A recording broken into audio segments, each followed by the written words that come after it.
What is good, everyone? TD here from TD Gym.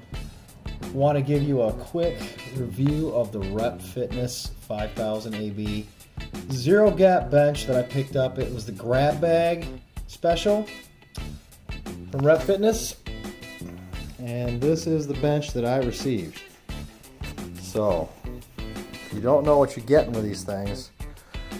It says there could be some cosmetic blemishes on the bench, kind of wear type things, I guess. So I kind of expected that. You don't know what color you're getting, you don't know what anything you're getting. I got the black. I ended up with a black one. So the seat pad, that all rolls in and out fine. The seat adjusters, I'm doing this with my phone, so I can't really go through that just the way I would like to, but everything there works fine on this bench. The couple things that I ran into with this thing, though, I don't know to what degree this is supposed to move around. And if you look at the orientation of the bottom pad to the top pad, it's offset a little bit, and I'm going to show you why on this particular bench.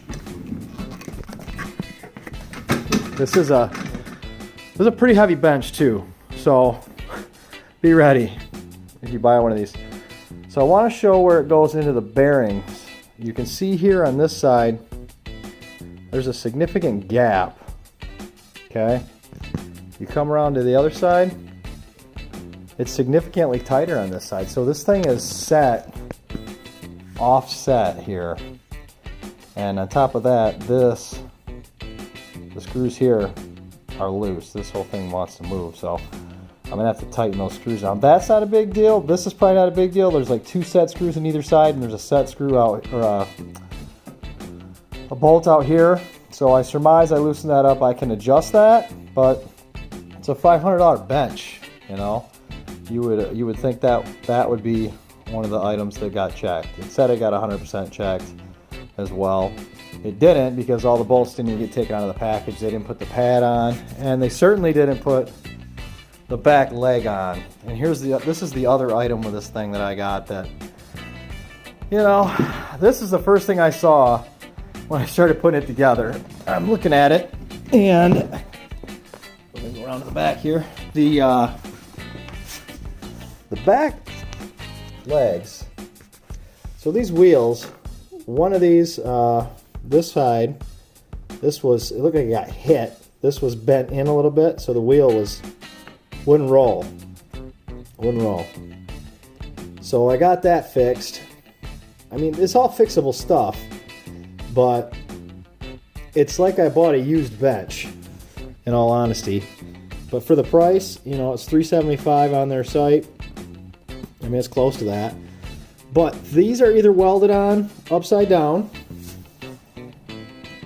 Well, it has to be. These are welded on upside down. This is the bottom of this piece. This hole here, this cap, the bottom side of this cap slides into that hole.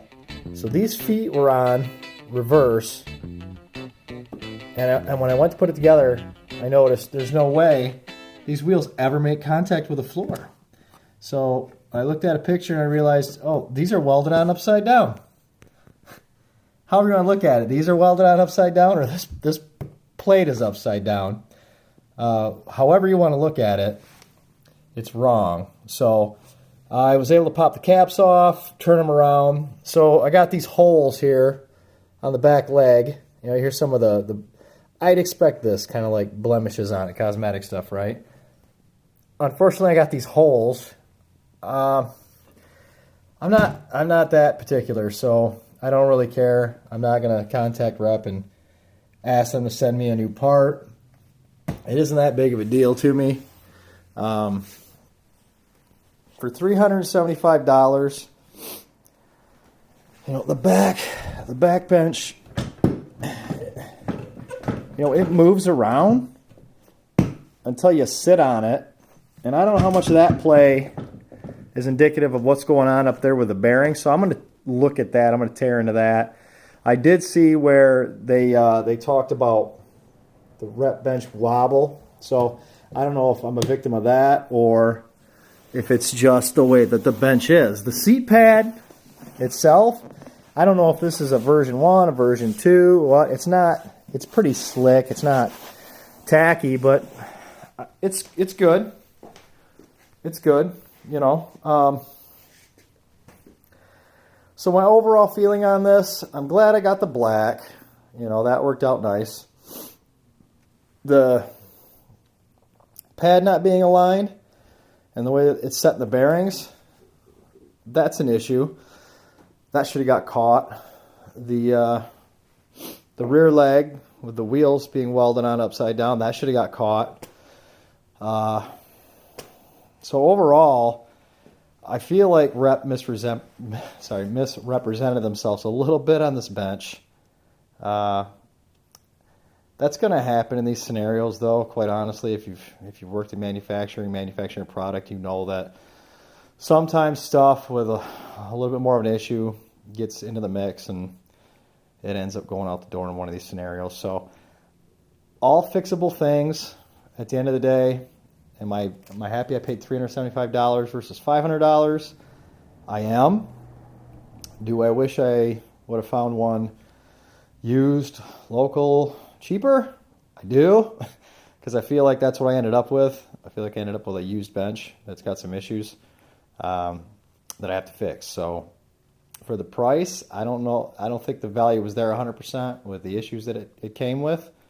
For it supposed to be supposedly a $500 bench, even though I got it for $375, it's still a $500 bench. So I read a few things where people had some other issues with these benches. I'm not going to get into that, but overall, I'm happy with my purchase. I love doing business with Rep. I bought some plates from them. Bought a lot of equalizer plates from them. They're really nice. I did a review on that. Check that out. I did that against the Rogue 6 shooters.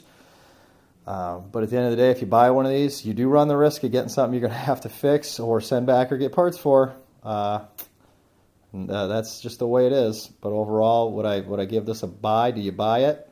I think for the savings, if you can't find a used one, and you want the zero gap, and you don't want to go with the Rogue, the Rogue is to me the AB-2 is a far more robust bench. So that's it. Thank you.